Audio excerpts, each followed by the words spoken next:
بسم الله الرحمن الرحيم والصلاة والسلام على أشرف المرسلين. السلام عليكم. Bonjour tout le monde. Aujourd'hui, on va voir ensemble un cours module énergie électrique. On va voir les dispositifs de production de l'énergie électrique. La partie numéro 1 concerne des notions sur les transformations d'énergie. Nous avons que l'électricité, c'est la forme d'énergie la plus utilisée dans quasiment tous les secteurs de l'économie mondiale. Au fil des années, elle a aussi permis à l'homme d'améliorer ses conditions de vie, si bien qu'elle est devenue indispensable. De plus, les besoins de notre pays ont augmenté à une vitesse exponentielle chaque année et la production d'électricité à grande échelle est ainsi devenue indispensable.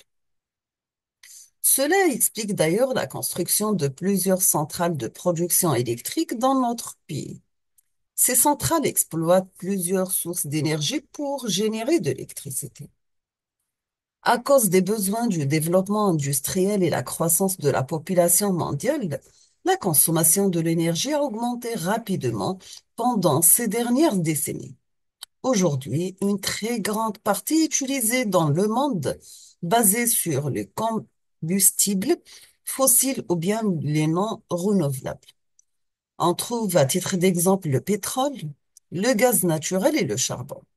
Ces énergies sont considérées comme ressources épuisées, donc il faut trouver d'autres sources alternatives pour produire cette énergie dont elle s'est rendue entièrement indépendante.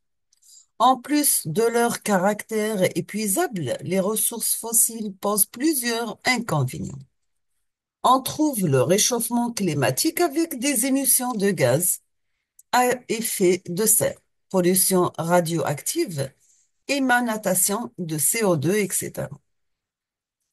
Pour toutes ces raisons, le monde avait recours aux énergies renouvelables, à savoir l'énergie hydroélectrique, l'énergie éolienne, l'énergie géothermique, l'énergie de la biomasse, l'énergie solaire photovoltaïque. Ces énergies renouvelables ont toutes l'immense avantage d'être d'origine naturelle, inépuisables et non polluantes.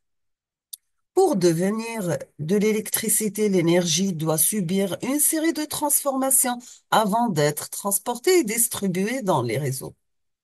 Ce chapitre va mettre l'accent sur une présentation technique de différents dispositifs de production d'énergie électrique de manière à donner le mode de fonctionnement et l'essentiel de chaque technique. On passe à l'historique, donc on trouve en 1800, Volta inventa la pile, mais elle ne peut pas stocker de grosses quantités d'électricité. La pile de Volta suscite un énorme intérêt dans le monde scientifique car le courant électrique est alors un phénomène nouveau et inattendu. Grâce à elle, les physiciens de l'époque peuvent entreprendre de nombreuses recherches sur les propriétés du courant électrique et sur la résistance électrique. Ces travaux sont à l'origine du transport d'électricité par câble. Nous sommes arrivés à 1820, on trouve Ørsted, danois, remarque une aiguille aimantée placée à côté d'un fil conducteur traversé par le courant et dévié.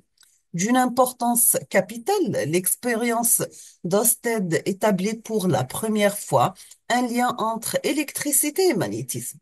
Elle ouvre la voie à de nombreuses inventions comme celle du télégraphe qui révolutionnera un peu plus tard les moyens de communication.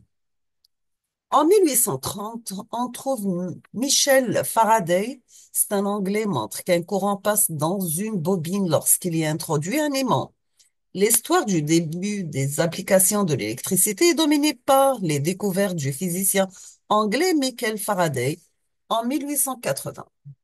En reliant les bancs d'une bobine à un galvanomètre sorte d'ampèremètre, il observe le passage d'un courant dans la bobine lorsqu'il introduit ou retire un aimant de cette bobine. L'importance de cette découverte est extrême car elle rend possible la production du courant électrique sans avoir à utiliser de pile. L'énergie mécanique peut être directement convertie en énergie électrique à travers les alternateurs.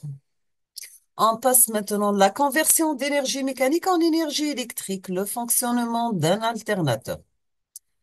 Un alternateur, tout simplement, c'est un convertisseur d'énergie mécanique en énergie électrique qui exploite le phénomène d'induction. L'énergie mécanique est la grandeur d'entrée du convertisseur, donc énergie fournie ou bien dépensée, est à l'origine de la mise en rotation d'une partie tournante, pale d'une éolienne, turbine d'une centrale hydroélectrique qui elle-même entraîne en rotation des sources de champs magnétiques, aimants ou bien électroaimants. Cette partie en rotation est nommée rotor. Ces ressources de champs magnétiques sont alors en mouvement à l'intérieur, parfois autour d'un ou plusieurs circuits électriques fixes. C'est bien sûr le stator. Dans les référentiels d'usage de l'alternateur, ces circuits électriques sont alors le siège d'un phénomène d'induction et qui peuvent être parcourus par un courant électrique lorsqu'elles sont reliées à une charge électrique. Nous avons une dynamo de vélo, c'est un alternateur constitué d'un galet qui tourne au contact de la roue en entraînant un aimant rotor à l'intérieur d'une bobine fixe, le stator. On branche une dynamo sur une lampe de 3,5 volts et on fait tourner rapidement le galet de la dynamo. La lampe ne s'allume que si le galet tourne. Si on augmente la vitesse de la rotation de la lampe brille davantage. L'énergie électrique correspondante, c'est la grandeur de sortie du convertisseur. Ce convertisseur associant stateur et rotor est appelé alternateur. Les puissances mises en jeu vont du watt au gigawatt, suivant les applications, bien sûr. On trouve la figure numéro un alternateur de vélo dynamo, taille de l'ordre de centimètres, puissance de l'ordre du watt. Dans la figure numéro 2, vous avez un alternateur de voiture. La taille, elle est de l'ordre de la dizaine de centimètres et la puissance, elle est de l'ordre de kilowatts.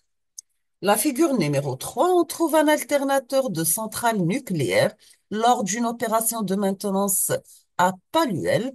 Le rotor long de 20 mètres et pesant 240 tonnes a été extrait du stator. La puissance elle est du plusieurs centaines de mégawatts, pardon. Quels que soient les ordres de grandeur de puissance délivrés par ces alternateurs, le schéma de principe, c'est le même. Il comporte un rotor composé d'aimants ou électroaimants qui doivent donc être alimentés électriquement, symbolisés par leurs pôles nord et sud, bien sûr en rotation.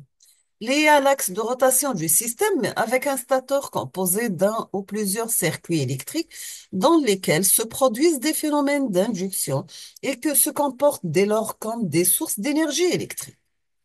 L'énergie mécanique est apportée à des éléments mécaniques liés à l'axe de rotation. On trouve des pales d'une éolienne entraînées par le vent. On trouve aussi la turbine d'une centrale hydroélectrique entraînée par l'eau. On trouve aussi le courroie pour un alternateur d'automobile et un galet d'une dynamo entraîné par frottement avec le pneu du vélo. On peut donner ce schéma de principe. Donc, vous avez rotor, stator, le nord et sud avec un axe de rotation. Ici, vous avez un autre exemple de rotor, stator, toujours lié à travers un axe de rotation. Quels sont les modes de production de l'énergie électrique? On trouve une éolienne utilisée comme source primaire d'énergie, le vent. Donc, l'éolienne utilise le vent comme source d'énergie. Une centrale hydraulique utilise comme source primaire d'énergie l'eau. Donc, dans cette figure, vous avez un exemple de fonctionnement d'une centrale hydraulique. On trouve aussi une centrale thermique classique utilise comme source primaire d'énergie le gaz, le charbon ou bien le pétrole.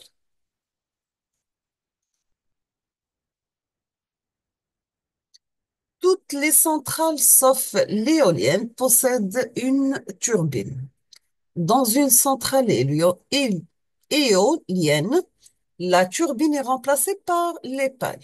pour que l'alternateur fournisse de l'énergie électrique, il faut qu'il tourne entraîné par la turbine ou les pales de l'éolienne. L'alternateur, c'est la partie commune à toutes les centrales électriques. Vous avez l'énergie mécanique reçue par l'alternateur et convertie en partie en énergie électrique. Pour cela, l'alternateur est couplé à une turbine en rotation. Les centrales électriques produisent de l'énergie électrique en utilisant une source d'énergie dite primaire. L'énergie électrique produite dépend de la quantité d'énergie mécanique fournie. Un alternateur transforme une partie de l'énergie mécanique reçue en énergie électrique et on ne peut pas transformer intégralement l'énergie. Il a toujours deux pertes. Quelles sont les sources d'énergie non renouvelables? Toujours une énergie non renouvelable, c'est une source d'énergie qui se renouvelle moins vite qu'on la consomme et de manière négligeable à l'échelle humaine, par opposition bien sûr aux énergies renouvelables. Il s'agit principalement du pétrole, du charbon, du gaz naturel et du nucléaire. On va commencer par le pétrole. Le pétrole, principalement composé d'hydrocarbures, est l'une des plus anciennes énergies fossiles utilisées par l'homme.